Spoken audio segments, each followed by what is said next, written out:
Nyerinya tuh yang superficial di permukaan, jadi baru mau berhubungan aja udah sakit. Belum masuk, baru mau penetrasi itu sudah sakit. Nah itu yang mungkin kita lebih kenal dengan vaginismus kondisinya. Kalau yang kedua yang pada saat berhubungan baru sudah masuk dan sudah penetrasi dan sedang berhubungan baru terasa nyerinya, yaitu yang kita bilang disparunia. Jadi itu kondisi medisnya itu dua, vaginismus dan disparunia adalah yang tersering yang kita dapatkan. Dia cerita bahwa sakit, setiap kali berhubungan sakit, kadang foreplay-nya udah banyak tapi juga masih tetap kering. Nah, treatment akupuntur tuh bervariasi durasinya. Pada pasien ini kebetulan nggak nyampe satu seri ya, dimana satu seri kita tuh 12 kali, tidak sampai satu seri, tiba-tiba datang ke petualang Bapak udah mesem-mesem. Dok, Oke, udah berhasil berarti. ini yang berkesan banget. Dok, udah enak. Oke. Dia bilang seperti itu ya, mungkin.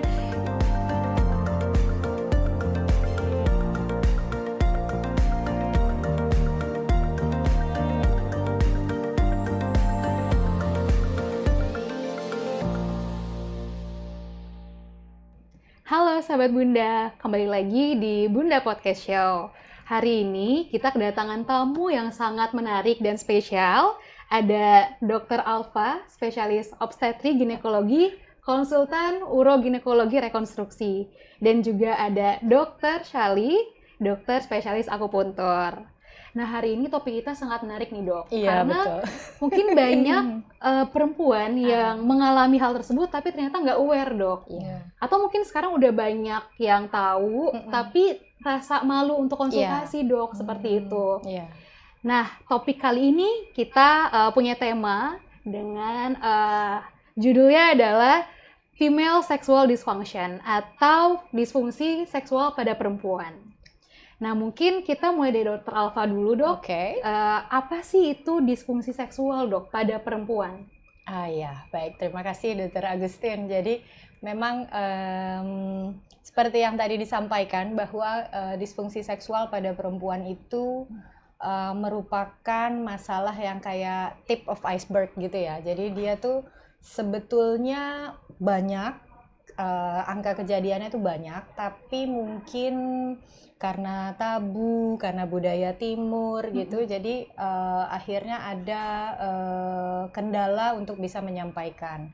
Yang bisa disebut sebagai disfungsi seksual pada perempuan adalah bila terdapat masalah pada saat ingin menginisiasi, jadi memulai hubungan seksual atau during the intercourse. Jadi selama berhubungan itu ada masalah. Masalahnya itu bisa berkaitan dengan kekurangan untuk atau gangguan untuk memulai hubungan, jadi desire-nya, atau justru kurang terangsang, berarti arousal-nya yang menjadi masalah, atau juga ada nyeri pada saat berhubungan. Nah, tapi memang kalau itu situasional hanya kayak sekarang iya, besok enggak, lusa juga enggak, jadi hanya insidental saja, itu kita tidak dapat kategorikan sebagai female sexual dysfunction karena ada periode waktu minimal 6 bulan yang harus terpenuhi. Kalau seperti itu kan berarti dia memang sudah kronik. Nah, kalau kronik baru tuh kita bisa lihat apakah ada intervensi yang dapat dilakukan untuk membantu supaya penderita ini tidak mengalami atau paling tidak berkurang lah, secara bertahap berkurang derajatnya. Kayak gitu. Kira-kira untuk mendeteksi atau mengenali situasi tersebut, apakah ada measurement seperti misalnya kuesioner atau form yang bisa diisi, Dok, oleh pasien? Betul, bagus. Memang karena ini malu ya, suatu hal yang sensitif gitu, jadi kadang pasien tidak langsung serta-merta menyebutkan keluhannya pada saat datang kan. Nah, kalau mau deteksi dini seperti yang Dr. Agustin sampaikan, itu ada kuesioner Female Sexual Function Index atau FSFI yang memang sudah dipakai secara internasional. Dr. Shali juga familiar dengan itu, di publikasi-publikasi internasional memang kita pakainya kan itu ya, untuk jadi parameter evaluasi keberhasilan terapi sebelum dan sesudah. Nah, ini yang kita juga pakai di Bunda, kita pakai itu karena sudah ada kuesioner yang memang diterjemahkan dan sudah divalidasi di populasi Indonesia. Oh, baik. Jadi kita pakai itu ada 2 jenis, memang ada yang lengkapnya, terus akhirnya kita buat kalau orang kan ngisi kuesioner suka kalau kelamaan kan males ya. Jadi akhirnya dibuat yang short form, jadi hanya 6 pertanyaan. Itu dua-duanya sudah diterjemahkan dan divalidasi ke dalam bahasa Indonesia, dan itu yang kami pakai sebagai standar untuk menilai keberhasilan terapi. Jadi Selain lebih- buat screening juga ya, deteksi awal justru bisa gitu. Mungkin kalau ada yang mau iseng-iseng nyoba gitu, ngisi, terus kan ada cut off-nya, skor sekian gitu, oh berarti ini ada masalah. Nah, itu bisa kelihatan jadi deteksi dini, tapi bisa juga untuk keberhasilan terapi setelah itu kita tahu skornya sekian, ternyata setelah terapi akhirnya dia membaik. Nah, itu kan parameter yang objektif, jadi nggak subjektif aja. Jadi gitu. bisa buat evaluasi juga ya dok Yes, ya. betul, Oke. betul. Dan jatuhnya lebih objektif ya dok Lebih dengan objektif. kuesioner tersebut. Pasien pun jadi lebih tersugesti gitu, karena kan gimana Bu, membaik nggak kira-kira? Biasa aja dok gitu. Kan biasanya kan Oke. gitu ya, biasa aja gitu. Tapi terus kalau pas, oh coba Ibu isi lagi kuesionernya, pas diisi membaik loh Bu, Oke. yang di komponen ini, yang di komponen ini ternyata membaik. Oh iya ya dok. Nah dia pun akan menginternalisasi bahwa oh iya ya ternyata bener dok, emang tuh agak membaik. Jadi data selain subjektif, objektif tuh akan dapat memperkuat atau memberikan sugesti positif ke pasiennya. Oke, iya dok. Jadi pasiennya juga puas misalnya dengan Betul. apa yang dia jalani selama ini gitu ya dok. Betul, betul. Baik, kalau berdasarkan dari pengalaman dokter, gejala apa sih dok yang paling banyak dialami oleh pasien dok selama ini? Ya, mungkin karena datangnya ke Obgyn ya atau ke urogin ya. Jadi memang keluhan yang paling sering kami hadapi adalah keluhan berkaitan dengan nyeri pada saat berhubungan. Jadi dua itu female sexual dysfunction itu kan masuk dalam kondisi patologis ya, di medis itu ada klasifikasinya.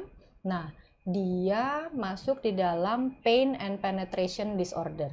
Jadi genitopelvic pain and penetration disorder itu yang paling sering yang kita dapatkan di pasien praktek sehari-hari, mungkin karena berkaitannya sama Obgyn. Sebetulnya kan gangguan lainnya tadi yang sudah disebutkan tuh arousal, ada gangguan desire, bisa juga pada ini mungkin sering dialami pada yang sudah mendekati menopause, itu kan kadang tidak keinginan untuk memulai berhubungan seksual itu sudah menurun.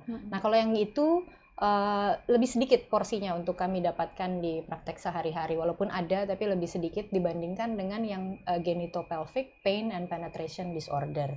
Jadi itu yang paling sering adalah nyeri.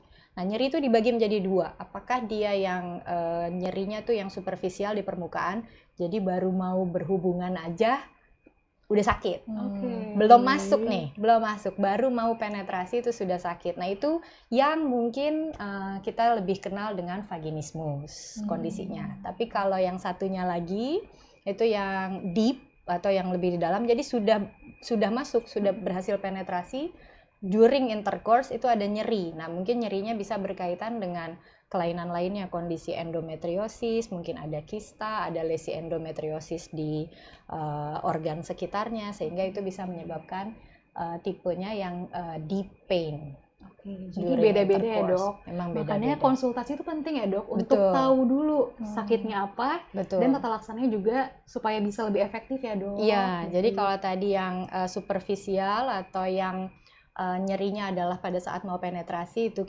biasanya berkaitan dengan vaginismus, mungkin lebih dikenal dengan kondisi vaginismus.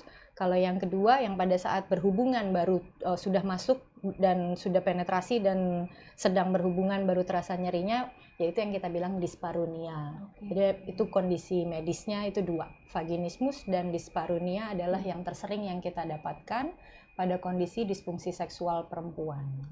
Siap dok. Menarik ya dok. Menarik sekali nih. Mungkin kita sekarang ke dokter Shelly dok. Oke. Kalau dari dokter sendiri, ada nggak sih dok pengalaman pasien yang datang dengan keluhan yang mungkin lebih banyak dispareunia tadi ya dok, ke dokter, dan dengan treatment misalnya akupuntur itu dia membaik misalnya gitu. Ada nggak dok? Oke, baik. Terima kasih ya Dokter Agustin. Jadi memang pasien yang datang ke akupunktur khusus untuk keluhan nyeri saat berhubungan itu memang belum terlalu banyak ya dok ya. Pertama karena mungkin dia malu atau Iya, mungkin betul. belum tahu bahwa akupuntur tuh punya manfaat loh untuk keluhan ini. Iya, Seperti itu ya iya. dok ya. Nah tapi saya punya satu kasus yang mungkin berkesan gitu untuk saya. Pasien ini datang suami istri, usianya juga masih muda lah dok lah. Itu dia bilang, dok saya sakit dok gitu, sakit ketika berhubungan. Nah itu ya saya tanya lah, udah dari menikah udah berapa lama? Seperti biasa lah ya, kami akupuntur Iya. medik tuh tetap sama seperti dokter spesialis lain, anamnesa, pemeriksaan fisik seperti itu. Pokoknya apakah sudah konsul ke dokter obgyn apa belum gitu. Dan pasiennya bilang udah konsul deh ini, tapi memang kami datang ke akupuntur itu kemauan sendiri gitu. Ya udah, jadi dia cerita bahwa sakit, setiap kali berhubungan sakit, kadang foreplay-nya udah banyak tapi juga masih Tetap sakit, kering. tetap kering. kering. Saya bilang udah ini belum, foreplay udah banyak belum, bapak udah rayu-rayu lagi gitu loh, udah dok gitu, udah capek dok gitu. Usahanya udah maksimal Udah ya dok. maksimal ya, dia usahanya. Ada hasil. Ya udah, akhirnya pendek cerita, ya saya akupuntur gitu. Saya memastikan bahwa sudah ke obgyn dulu, apakah ada masalah dari dalamnya, apakah ada endometriosis tadi seperti Iya. dokter Alfa bilang. Iya. Nah tapi nggak ada dok gitu. Udah diperiksa nggak ada dok gitu. Ya udah, akhirnya saya treatment. Nah treatment akupuntur tuh bervariasi durasinya. Pada pasien ini kebetulan nggak nyampe satu seri ya, dimana satu seri kita tuh 12 kali, tidak sampai satu seri, tiba-tiba datang ke teman bapak udah mesem-mesem, dok. Oke, udah berhasil berarti. Ini yang berkesan banget, dok, udah enak. Oke. Dia bilang seperti itu ya, mungkin ya seperti itu sih yang paling berkesan. Yang lain juga ada beberapa yang datang walaupun belum banyak, tapi rata-rata responnya positif gitu untuk hasil terapi akupunturnya. Baik, dok. Kan banyak pasien-pasien awam nih yang belum tahu dok apa sih bedanya akupuntur yang tradisional biasa sama yang medis dok. Nah, Kan tadi dokter udah sempat singgung tuh, kita tetap anamnesis misalnya dok. Ada nggak sih dok perbedaan lainnya dok supaya pemirsa podcast ini tahu dok, lebih terbuka gitu dok. Ya, jadi akupuntur medik tuh apa bedanya ya dengan akupuntur yang tradisional? Mungkin yang kita tahu selama ini akupuntur tradisional dari China itu seperti Shinsei. Nah kalau ini beda, kita akupuntur medis tuh tetap berdasarkan ilmu anatomi, fisiologi, dan juga tetap melakukan anamnesa, pemeriksaan fisik, pemeriksaan penunjang seperti itu. Dan juga kita menerapinya sudah berdasarkan evidence-based medicine. Semua udah berbasis bukti ilmiah, jadi bukan bedanya dengan tradisional tuh ya, yang tradisional tuh masih berdasarkan yin dan yang. Lalu makanya zaman dahulu kala belum ada pemeriksaan apapun, mereka memakai teori seperti api, angin, air, logam gitu-gitu. Nah itu untuk mendiagnosa pada zaman dulu. Di era sekarang dibuktikanlah dengan berbagai macam penelitian yang benar-benar terbukti bermanfaat untuk pasien. Seperti itu sih. Jadi ada basic ilmunya juga ya dok, Ya, fisiologis ya, anatominya seperti itu. Betul. Baik, nah kita bahas terkait treatmentnya dok. Mungkin ke dokter Alfa dulu dok. Oh iya. Gimana dok cara untuk mengatasi berdasarkan masalah pasien dok? Mungkin dari non bedah ataupun dari bedah dok jika memungkinkan atau diperlukan. Iya, jadi memang kalau untuk penanganan disfungsi seksual nih mungkin saya memang harus banyak kolaborasi sama dokter Sally nih. Jadi boleh banget dok, boleh dok. Karena kan memang pendekatannya tidak bisa satu pintu ya dok ya. Betul. Jadi kadang kita justru memang bisa kalau untuk yang derajat ringan kadang selesai, mungkin di obgyn gitu selesai ya. Tapi yang kami temukan justru lebih banyaknya adalah multidisiplin approach. Jadi mungkin dari obgynnya bisa terapi dengan, contohnya ya, misalnya ambil kasus yang tadi female sexual dysfunction yang vaginismus. Berarti itu pakai dilatasi mandiri bertahap misalnya. Tapi mungkin bisa dikombin dengan terapi akupunkturnya gitu kan. Atau kalau ternyata ada kondisi psikologis yang mendasari terjadi berbarengan trauma masa kecil, sugesti yang muncul karena mendengar perkataan orang bahwa berhubungan tuh sakit, malam pertama tuh sakit gitu kan.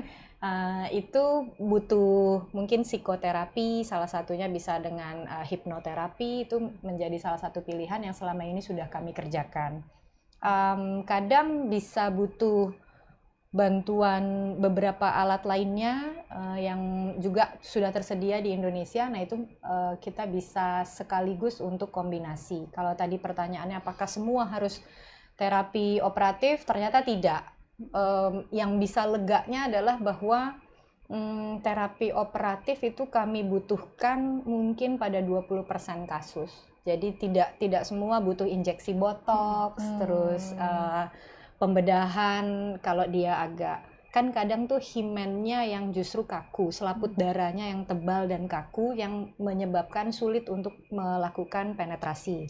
Nah kalau seperti itu kan butuh untuk dilebarkan, dibius, dilakukan tindakan untuk dilebarkan, tindakan pembedahan untuk dilebarkan. Tapi ternyata nggak sering tuh.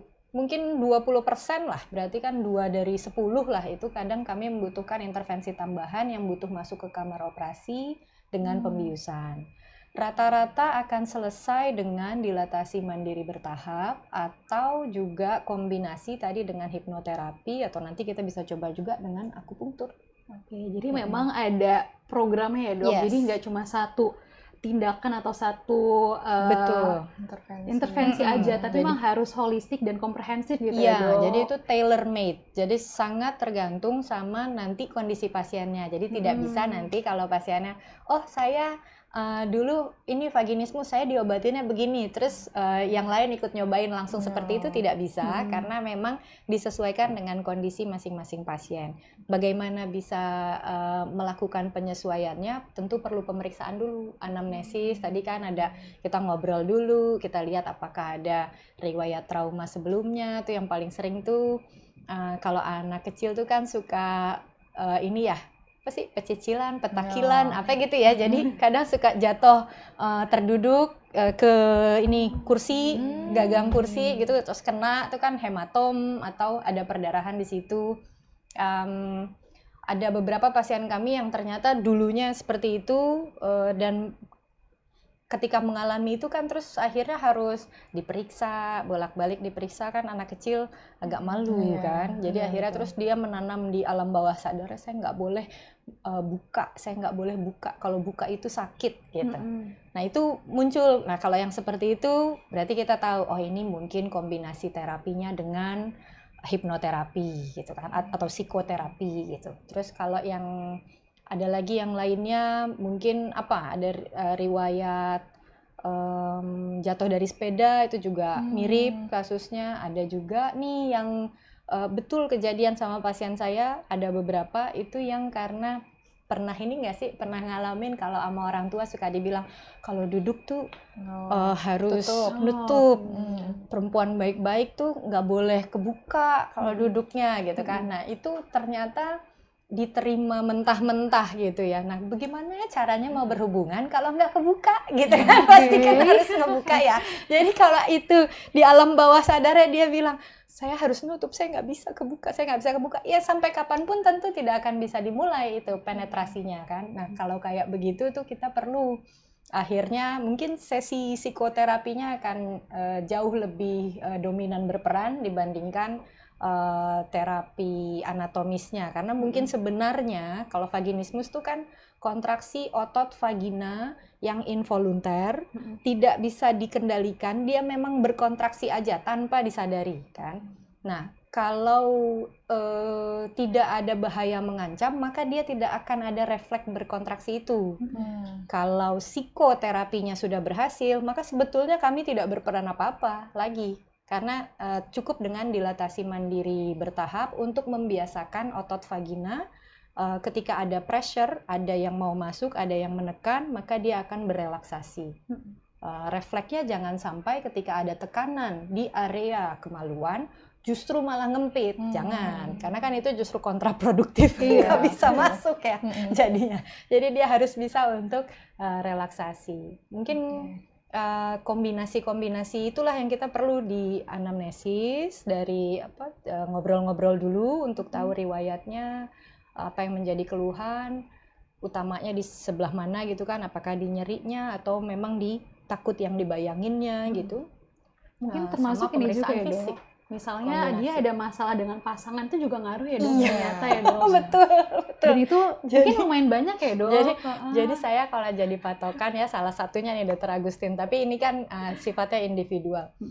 Kalau ada pasien yang keluhannya memang nyeri pada saat berhubungan, itu diantar sama pasangannya, saya optimis itu akan berhasil terapinya, karena berarti support dari Ya, pasangannya betul. itu ada kan. Baik. Tapi kalau datang sendiri, suaminya mana Bu?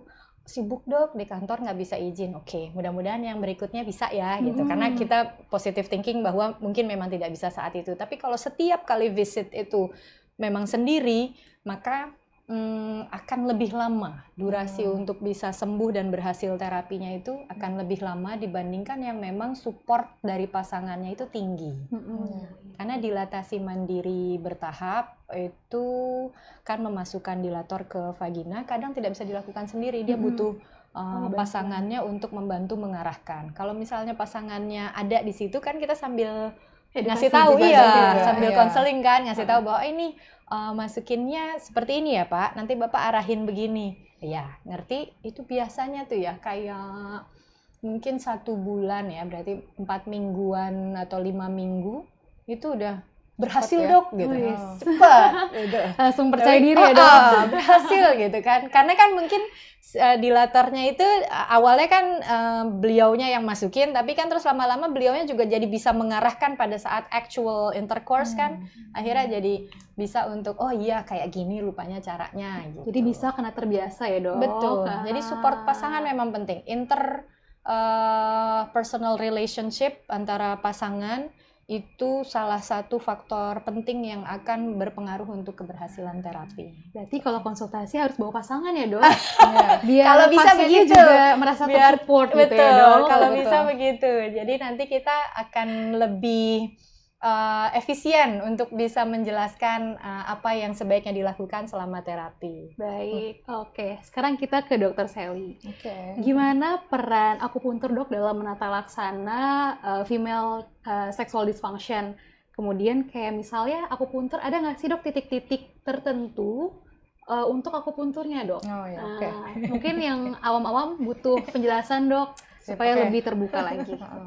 Jadi kalau misalnya peran akupuntur ya untuk masalah disfungsi seksual pada perempuan nih tentu ada perannya. Tadi seperti yang saya cerita sebelumnya kan ada tuh pasien saya yang keluhannya nyeri saat berhubungan. Nah, akupuntur di sini tuh perannya memang paling banyak itu pertama untuk nyeri, untuk masalah disfungsi seksual ini ya, terutama untuk nyeri. Yang kedua untuk masalah psikogenik. Nah, itu pas banget seperti yang dijelaskan Dokter Alfa, memang banyaknya kasus-kasus nyeri saat berhubungan ataupun vaginismus itu memang karena psikogenik ya, banyak berperan di situ. Nah, memang akupuntur itu kan dia begitu kita tusukkan jarum di titik-titik di tubuh, itu tubuh akan berespon. Pertama dia akan mengeluarkan banyak zat-zat ya, neurotransmitter lah kalau bahasa medisnya, atau zat-zat yang akan mengirimkan sinyal ke otak. Nah, atau yang kita sebut ya hipotalamus, sampai ke hipotalamus tuh nanti dia akan nyuruh anak buahnya nih si hipofisis untuk hasilin hormon-hormon dan juga untuk stabilin hormon-hormon estrogen lah, progesteron apa semua yang nggak seimbang diseimbangkan. Ya seperti itu. Dan juga akupuntur di sini ciri khasnya dia dimanapun titik tubuh yang ditusuk, dia akan memproduksi yang namanya endorfin. Hormon endorfin tuh hormon senang, hormon rileks, atau bisa dibilang morfinnya tubuh lah. Nah, itu berperan sangat penting untuk bikin pasien rileks dan juga bikin pasien happy dan mengurangi nyeri. Nah, dan satu lagi, akupuntur pada masalah disfungsi seksual wanita ini berperan pada HPO aksis namanya ya. Pokoknya dia penting untuk regulasi hormon wanita. Nah, di situ juga ada namanya nitrate oxide, itu akan atau salah satu zat lah ya yang diproduksi ketika akupuntur ditusukkan, itu akan mengalirkan darah memperlancarkan darah ke area-area genital. Nah, itu yang akan membantu merelaksasi otot di sana, mengurangi rasa stres, cemas. Nah, itu peran akupuntur sih terutama di situ, seperti itu. Siap dok. Kalau misal pasien menjalani sesi akupuntur, biasanya berapa lama atau berapa sesi sih dok? Oke.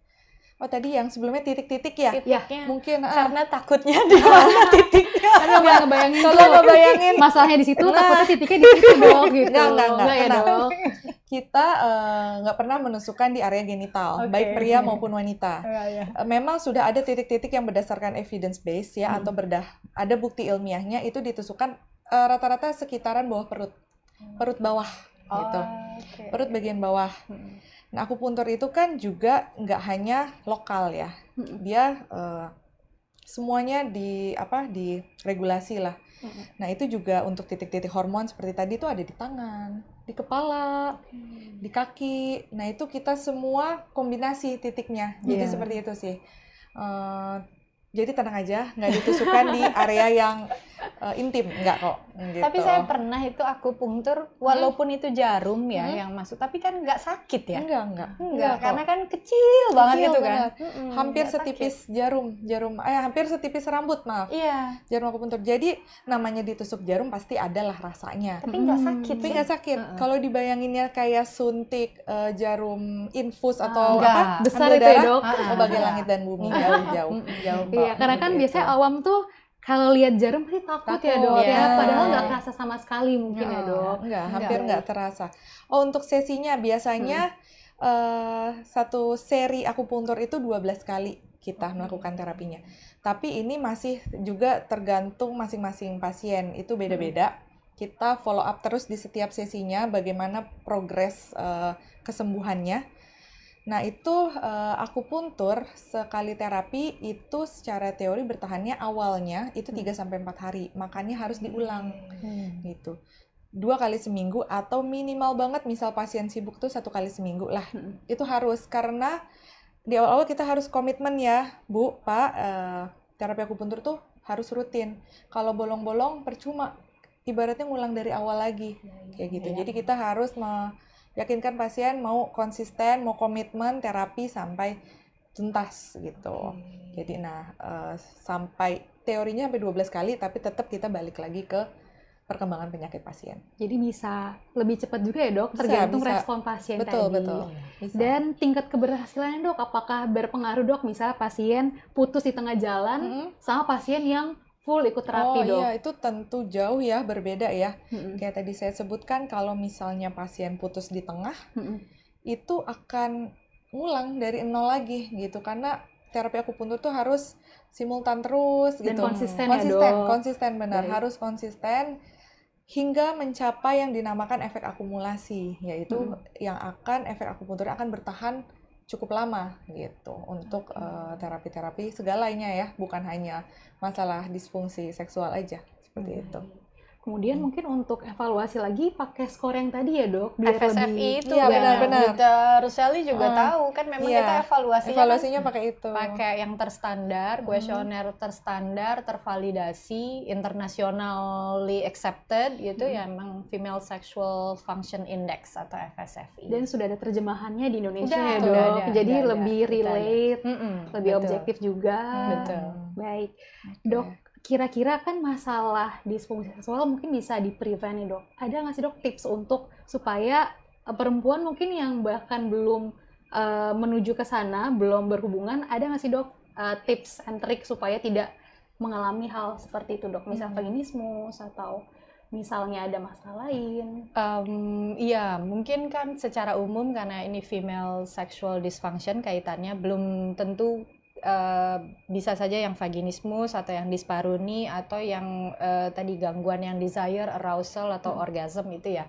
Secara umum memang prevention adalah dengan menerapkan sugesti positif ke kita. Kan ada lagi satu tuh female genital image namanya. Kalau itu genital image-nya atau pandangan terhadap dirinya itu rendah, maka memang berpotensi untuk mengalami female sexual dysfunction later in life ya. Berarti kalau nanti kan belum menemukan pasangan misalnya, setelah terus ada pasangan, akhirnya itu memang bisa berpotensi untuk mengalami disfungsi seksual pada perempuan. Karena itu memang kita mungkin kayaknya harus berusaha untuk meningkatkan kepercayaan diri, baik itu yang tadi self esteem atau memang genital image-nya secara spesifik gitu ya.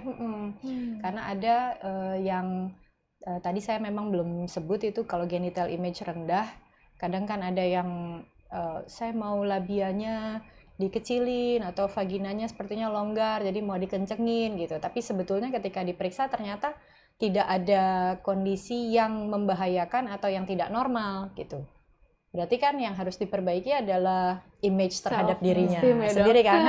Betul. Female genital image-nya yang harus diperbaiki. Kalau memang ada, itu juga memang dikerjakan oleh kami uroginekologi, rekonstruksi dan estetik. Jadi memang untuk merepair bagian labia, kemaluan, itu bibir kemaluan atau vagina yang mungkin kalau habis ngelahirin tuh rasanya longgar dan ternyata memang terbukti secara objektif pemeriksaan fisik memang confirm bahwa itu longgar, maka ada yang bisa dikerjakan anatomically reconstruct, itu bisa. Tapi tentunya harus melewati pemeriksaan dulu, anamnesis dan pemeriksaan fisik. Kalau ternyata tidak ada, maka mungkin yang perlu diimprove adalah genital image-nya, bahwa everything is normal gitu, tidak ada yang perlu diperbaiki. Mungkin gitu. Jadi memang bunda-bunda yang habis melahirkan, mungkin tadi 3 bulan ya dok ya? Iya. 3 bulan pasca melahirkan boleh tuh konsultasi ke dokter Alfa. Betul. Supaya untuk menilai apa otot dasar panggul ya dok? Kekuatan otot dasar panggul, terutama untuk yang lahiran normal ya. Karena lahiran normal lewat bawah itu memang kan kebayanglah kepala bayi aja lewat situ, berarti kan udah melar gitu ya. Nah, kita perlu tahu apakah kekuatan ototnya berkurang atau tetap. Kalau berkurang pun jangan khawatir, karena kemudian kita akan bisa latih dengan latihan otot dasar panggul yang sering disebut dengan Kegel, tapi itu ada caranya, karena sama seperti obat, kita tuh harus memberikan cara. Kalau obat minum mungkin cara minum yang benar, ini kan Kegel berarti harus cara melakukannya yang benar, dosisnya harus tepat, kemudian durasi kapan itu lamanya berapa lama harus dilakukan untuk dapat menimbulkan efek, itu akan kita jelaskan dengan gamblang supaya nanti paham bahwa oh berarti target saya harus sekian sampai dengan berapa minggu, dan nanti akan ada tadi alat yang perineometer itu dimasukkan ke intravagina. Kemudian ada angka yang keluar ketika nanti ibu diminta untuk ngempit, maka itu ada angka yang keluar yang menggambarkan kekuatan otot dasar panggulnya berapa. Nanti ada nilai before after, sama kayak kalau treatment di klinik kecantikan itu kan ada di foto before seperti apa dan gitu ya, after seperti apa. Jadi nilainya akan sangat objektif untuk kita bisa mengetahui improvement diri kita tuh sejauh apa. Itu mudah-mudahan itu bisa membantu para perempuan Indonesia untuk meningkatkan kualitas hidupnya. Amin. Baik. Oke, mungkin udah banyak banget ya dok kita bahas A to Z terkait female sexual dysfunction. Jadi bagi para bunda atau mungkin yang belum pernah berhubungan dan juga merasa kurang percaya diri, itu boleh konsultasi dulu. Nah, nanti di Rumah Sakit Bunda Jakarta ada yang namanya Ginros Clinic ya dok. Jadi bisa menjadi tempat bunda dan para perempuan lainnya untuk konsultasi dulu. Karena untuk menentukan treatment itu perlu tahu kondisi dari awalnya seperti apa. Ada yang namanya FSI tadi oke? FSFI, betul. FSI, benar, questionnaire tersebut untuk tahu kira-kira masalah apa sih yang dihadapi. Karena kadang nggak tahu kondisi sendiri itu nggak tahu gitu. Jadi supaya lebih tahu bisa pakai questionnaire tersebut dan tata laksananya juga akan lebih efektif. Tentunya di Rumah Sakit Bunda juga ada layanan akupuntur ya dok. Betul. Bisa untuk mengatasi masalah nyeri ketika berhubungan misalnya, dan juga masalah kesuburan juga bisa ya dok. Bisa. Promil, mungkin ada yang mau promil. Jadi lumayan lengkap sebenarnya untuk pelayanan di kami, dan juga ada alat-alatnya juga yang menunjang seperti itu. Oke, mungkin sesi kita kali ini sampai sini aja, Dok. Oke. Sebenarnya seru banget sih, Dok. Iya. Bersambung kalau Ya, gitu. kalau gitu bersambung, kita akan ada lagi ya, Dok, habis ini. Part 2 kalau gitu ya, Dok ya. Oke. Baik, terima Oke, kasih terima Dokter kasih, Alfa dan terima Dokter kasih. Shirley Makasih banyak, Dokter atas Agustin. waktunya dan juga ilmu berbagi kepada pemirsa di Bunda Podcast Show. Oke, sampai sini saya tutup. Terima kasih banyak. Wassalamualaikum warahmatullahi wabarakatuh. Salam sehat Waalaikumsalam. semuanya.